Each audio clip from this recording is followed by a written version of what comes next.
महाकुंभ में कहां से आते हैं नागा साधु और फिर कहां चले जाते हैं? नागा साधु बनने के लिए क्या चाहिए कोई डिग्री?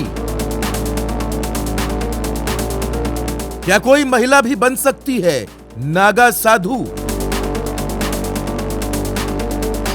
नागा साधु बनने के लिए कितने दिनों तक रखना होता है उपवास? नागा साधु को कितने दिनों तक करना होता है एकांतवास? वरिष्ठ नागा नए नवेले नागा से क्या क्या करवाते हैं? कौन सी है वो प्रक्रिया जो खड़े कर देती है रोंगटे? दोस्तों, महाकुंभ में आपको एक से एक विहंगम तस्वीरें देखने को मिल रही हैं। महामंडलेश्वर, साधु, तपस्वी, ऐसा संगम आपने शायद ही पहले कहीं देखा होगा। और महाकुंभ की इन्हीं अलौकिक तस्वीरों ने खड़ा कर दिया है एक सवाल यह है कि आखिर ये नागा साधु कौन हैं, कहां से आते हैं, कहां रहते हैं, क्या खाते हैं, क्या करते हैं और कहां चले जाते हैं?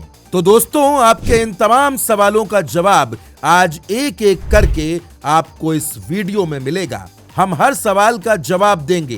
पूरी रिसर्च के साथ हम आपको बताएंगे नागा साधुओं का सच।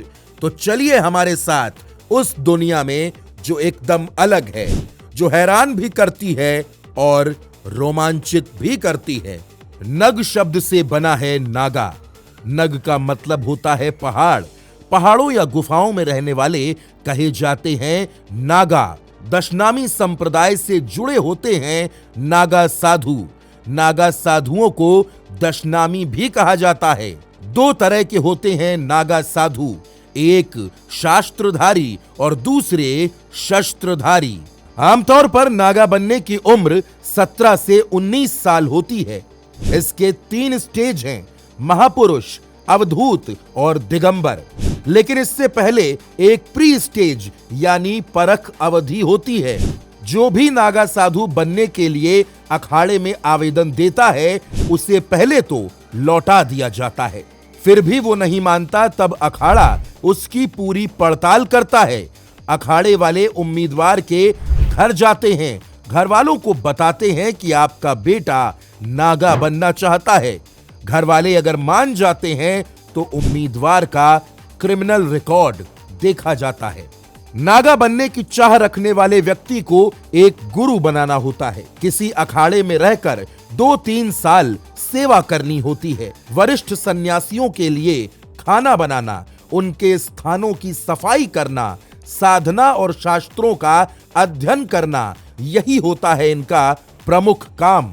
एक टाइम ही भोजन करना और नींद, भूख, काम वासना से दूर रहना होता है। अगर कोई भटका तो उसे भेज दिया जाता है वापस। परख अवधि यानी प्री स्टेज में जो खरा उतरता है, उसे पंच संस्कार दिए जाते हैं। उसको शिव, सूर्य, गणेश, शक्ति और विष्णु को अपना गुरु बनाना होता है। अखाड़े की तरफ से इन्हें नारियल, भगवा वस्त्र, जनेऊ, रुद्राक्ष, भभूत और नागाओं के प्रतीक और आभूषण दिए जाते हैं। इसके बाद गुरु अपनी प्रेम कटारी से शिष्य की शिखा यानी कि चोटी को काट देते हैं। इस मौके पर शीरा और धनिया बांटा जाता है। महापुरुष को अवधूत बनाने के लिए सुबह 4 बजे उठाया जाता है। गुरु इन्हें लेकर नदी किनारे जाते हैं। शरीर से बाल हटाकर नवजात बच्चे जैसा कर देते हैं। पुरानी लंगोटी छोड़कर नई लंगोटी धारण करता है। गुरु जनेऊ पहनाकर दंड, कमंडल और भस्म देते हैं। महापुरुष नागाओं को 3 दिन तक उपवास रखना होता है। महापुरुष नागा को करने होते हैं 17 पिंडदान, 16 अपने पूर्वजों के और 17वां पिंडदान खुद का। आधी रात में विरजा यानी विजया यज्ञ होता है।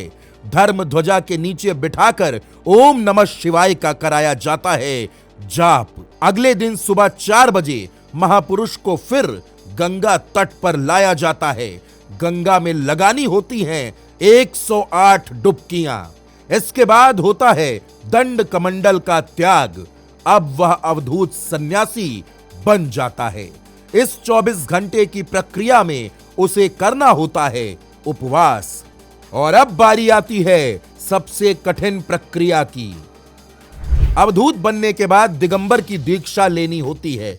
यह दीक्षा शाही स्नान से एक दिन पहले होती है। यह बेहद कठिन संस्कार होता है। इस दौरान गिने चुने बड़े साधु ही मौजूद रहते हैं। इसमें अखाड़े की धर्म ध्वजा के नीचे उसे 24 घंटे बिना कुछ खाए पिए व्रत करना होता है। इसके बाद तंग तोड़ संस्कार किया जाता है। सुबह 3 बजे अखाड़े के भाले के सामने आग जलाकर अवधूत के सिर पर जल छिड़का जाता है। जननांग की एक नस को खींच दिया जाता है और साधक बन जाता है नपुंसक। इसके बाद सभी शाही स्नान के लिए जाते हैं। डुबकी लगाते ही ये नागा साधु बन जाते हैं। कुंभ में जगह के हिसाब से इन नागा साधुओं को अलग अलग नाम दिए जाते हैं। प्रयाग के कुंभ में नागा साधु बनने वाले को नागा, उज्जैन में खूनी नागा, हरिद्वार में बर्फानी नागा और नासिक में खिचड़िया नागा कहा जाता है। दोस्तों, महिलाएं भी नागा साधु बनती हैं। महिला नागा साधु को नागिन, अवधूतनी या माई कहा जाता है। ये वस्त्र पहन सकती हैं। हालांकि कुछ चुनिंदा महिला नागा वस्त्र त्याग कर भभूत को ही अपना वस्त्र बना लेती हैं। जूना अखाड़ा देश का सबसे बड़ा और पुराना अखाड़ा है। ज्यादातर महिला नागा इसी से जुड़ी हैं। सबसे ज्यादा महिला नागा इसी अखाड़े में हैं। इसके अलावा आह्वान अखाड़ा, निरंजन अखाड़ा, महानिर्वाणी अखाड़ा, अटल अखाड़ा और आनंद अखाड़े में भी महिला नागा हैं। सबसे सीनियर महिला नागा सन्यासी को अखाड़े में श्री महंत कहा जाता है। श्री महंत चुनी हुई माई को शाही स्नान के दिन पालकी में लाया जाता है। महिलाओं को ब्रह्मचर्य के पालन का संकल्प लेना होता है। कई महिलाओं को यह साबित करने में 10 से 12 साल भी लग जाते हैं।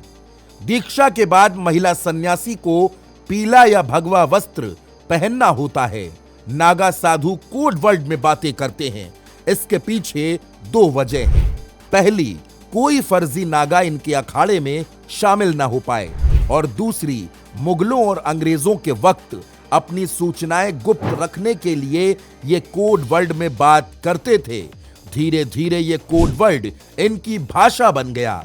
नागा साधु आटे को भस्मी, दाल को पनियाराम, लहसुन को पाताल लौंग और इसी तरह नमक को राम रस, मिर्च को लंका राम, प्याज को लड्डू राम, घी को पानी और रोटी को रोटी राम कहते हैं। जब किसी साधु का निधन हो जाता है तो उसकी देह को सीधी स्थिति में बैठाने के लिए एक लकड़ी का ढांचा बनाया जाता है। फिर एक गड्ढा खोदकर समाधि दे दी जाती है। नागा के निधन के 40वें दिन सामूहिक भोज होता है, जो एक बड़े भंडारे जैसा होता है। दोस्तों, नागा साधु भभूत या भस्म से अपना श्रृंगार करते हैं, रुद्राक्ष धारण करते हैं, पैरों में लोहे का कड़ा पहनते हैं। ये अपने साथ डमरू और चिमटा भी रखते हैं। नागा साधुओं के पास तलवार, त्रिशूल और फरसा भी होता है। तो दोस्तों, ये है नागा साधुओं की दुनिया, एक रहस्यमयी दुनिया। नागा साधुओं के बारे में आपको ये जानकारी कैसी लगी, कमेंट बॉक्स में जरूर बताइएगा और वीडियो को शेयर जरूर करिएगा।